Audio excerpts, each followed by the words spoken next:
Olá pessoal, tudo bem?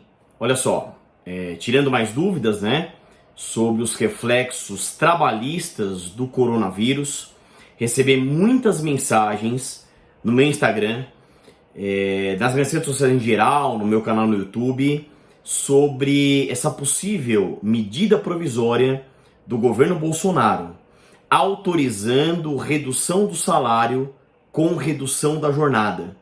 Até que ponto isso seria constitucional ou inconstitucional, e com devido respeito aos entendimentos em sentido contrário, vou dar o meu ponto de vista aqui como professor, como advogado e como formador de opinião, tá bem?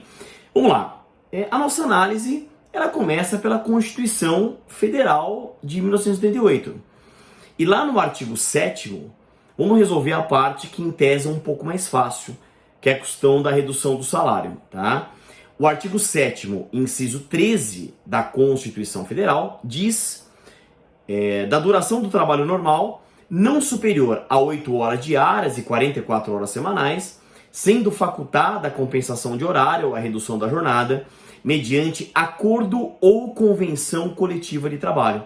Como a palavra coletiva está do lado de convenção e a palavra acordo está solta, ela está sozinha, então qual a ilação que a gente extrai? Qual a conclusão que a gente extrai? Que é possível tanto o acordo individual quanto o acordo coletivo.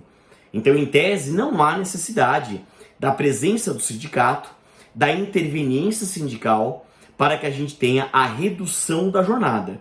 Como advogado, recomendo entabular de maneira escrita, facilita a produção das provas, traz mais segurança jurídica e lá na frente estabilidade das relações jurídicas e sociais.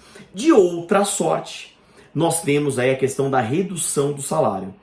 E essa análise ela é um pouco mais complexa, por quê? Porque a previsão constitucional é o artigo 7º, inciso 6. E o artigo 7º, inciso 6 da Constituição Federal traz o princípio da irredutibilidade salarial. E em regra, a Constituição é clara, nós temos a irredutibilidade do salário, com uma única ressalva. Quando seria possível a redução do salário na visão constitucional? Mediante negociação coletiva, mediante instrumento de negociação coletiva, mediante norma coletiva, convenção coletiva ou acordo coletivo de trabalho, ou seja, interveniência sindical.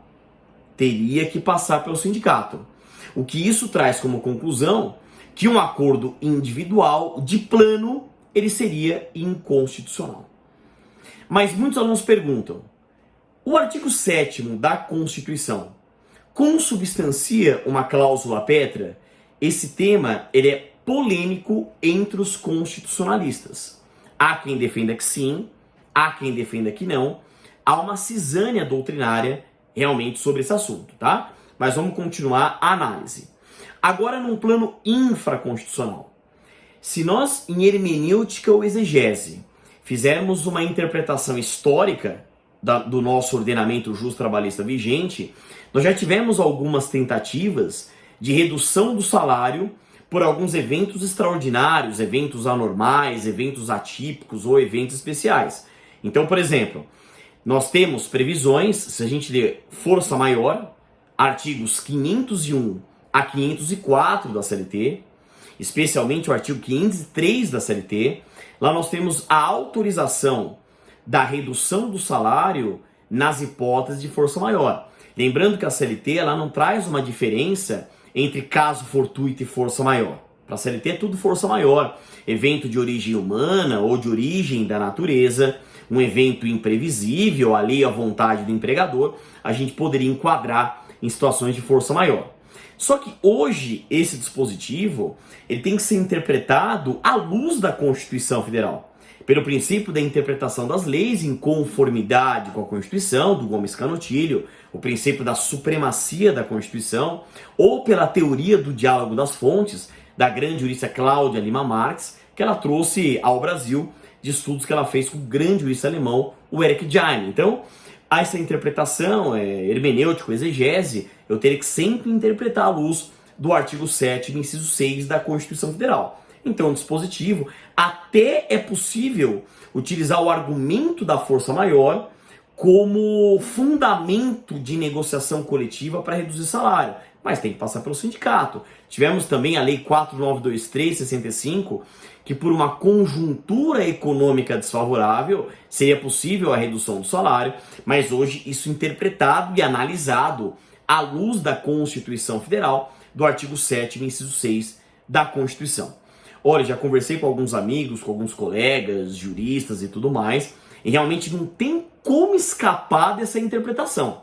O artigo 7, inciso 6 da Constituição Federal é claro e traz uma única exceção, que é a redução do salário mediante negociação coletiva, ou seja, passando pelo sindicato. Então, a gente tem outra regra também básica de interpretação, de teoria geral do direito, que toda regra de exceção comporta interpretação restritiva. Então não tem muito por onde sair daí, né? Então é lógico que a gente espera que o governo tome outras atitudes, quer dizer, empresas que negociem coletivamente e reduzam o salário, tem algum tipo de incentivo, benefício tributário, previdenciário, que a gente tenha, por exemplo, nesse período, a desnecessidade do recolhimento do fundo de garantia, alguma medida, alguma intervenção mais firme do governo. O que a gente espera também que as empresas e empregadores, né? E nesse momento a sensibilidade de todo mundo se aproximem mais dos sindicatos e os sindicatos se aproximem mais das empresas para que essas negociações coletivas sejam entabuladas e que a gente pense no princípio da preservação dos empregos, o princípio da continuidade da relação de emprego. É uma situação muito delicada.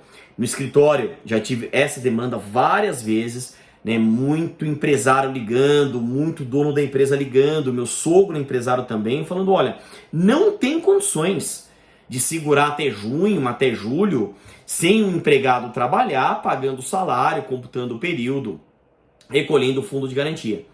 Então a gente espera essa aproximação maior entre os empregadores, entre os sindicatos, o sindicato dos trabalhadores também, para que essas normas coletivas saiam e que a gente tenha a situação.